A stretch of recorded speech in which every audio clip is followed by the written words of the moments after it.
Hi everyone, welcome back to another episode of How to Login. In today's tutorial episode, I'm going to guide you through how to log into Elite dating site. Keep watching the video till the end, and if you are not subscribed to our channel yet, hit the subscribe button and press the notification bell icon so that YouTube will notify you whenever we post a new video. In order to log into Elite dating site, go and click open your web browser and in the search box type in elitedating.com and press the enter on your keyboard. You'll end up in the official website of Elite Dating.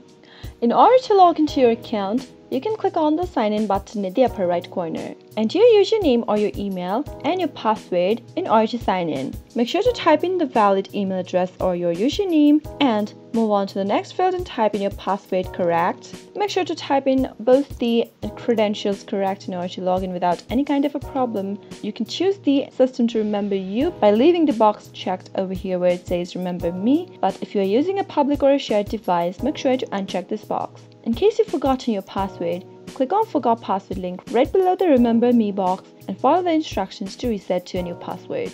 If you'd like to log in with your Facebook account, click on this Facebook Connect button and sign in with your Facebook. After you're done entering all the credentials, click on the sign in button, and after you do that, you'll be logged in to Elite Dating. I hope you found this video to be helpful. If you did, go ahead and give us a thumbs up. Comment down below in the comment box if you have a question or a feedback for us. I'll soon be back with more tutorial episodes. Goodbye till then.